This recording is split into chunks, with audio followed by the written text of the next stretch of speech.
This is a story about Stepney, the bluebell engine. One day I sent him to work with Mavis and Toby at the quarry. I told him to leave there before it got dark, but he didn't listen to me.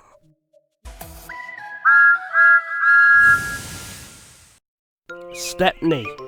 Stepney usually worked with his friend Rusty. But one day the Fat Controller said, "I hear you could do with a change of scene, so I want you to help Toby and Mavis at the quarry." "Thank you, sir," Stepney said. "Shall I be away for long?" "Just today," said the Fat Controller.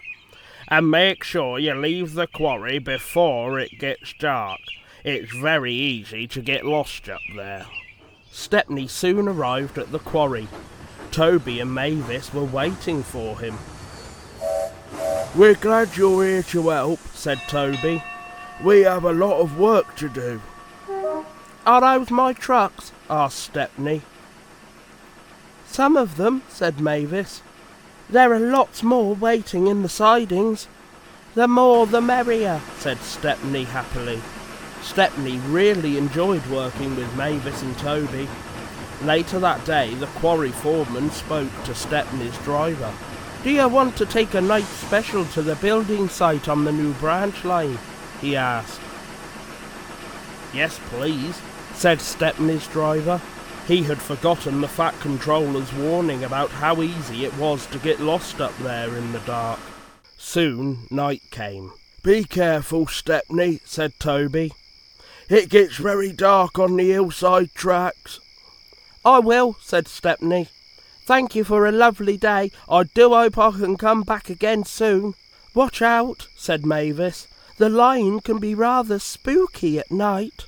"Thanks for the warning," said Stepney as he puffed away. Stepney made the delivery. Once everything had been unloaded, he set off for home. That was when the trouble began. It was very foggy, so Stepney could hardly see where he was going.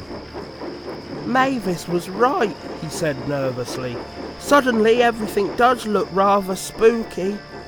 "There's a signal box ahead," said his driver. "The signal is turned to green, so someone must be expecting us." But the points had been accidentally set in the wrong direction. Stepney and his driver didn't realise that, so they carried on down the wrong track. After a while they realised they didn't know where they were. "We're lost," said Stepney's driver. "I think we should wait here until the fog clears." Suddenly they heard a noise.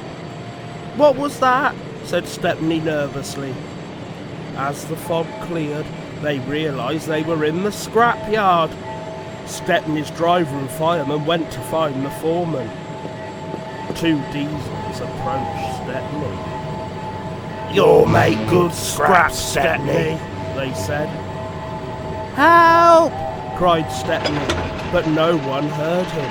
The diesels took Stepney to a smelter's shed. "Goodbye, Stepney," they said. Stepney looked up nervously. There was a huge grabber moving down towards him. "But I'm not meant to be scrapped," he cried. "It's too late now," said the diesels. But just as the machine was about to grab him, it suddenly stopped. The Fat Controller had turned it off. He had saved Stepney. "Oh, thank you, sir," said Stepney gratefully. "You are very lucky that I decided to visit this yard tonight," said the Fat Controller sternly. "I can't always be around to save you, Stepney. You have to be more careful." Stepney promised to always listen to warnings from then on. Stepney's driver was in trouble too. He had agreed to do the night job without asking the Fat Controller first. He was very sorry for the trouble he had caused. He promised he would always ask the Fat Controller in future before taking on any jobs. "I have learnt something useful from this," said Stepney. "What's that?" asked the Fat Controller. "I've learnt there's no place like home," Stepney said. "That's very true," said the Fat Controller. and that's where you are going now.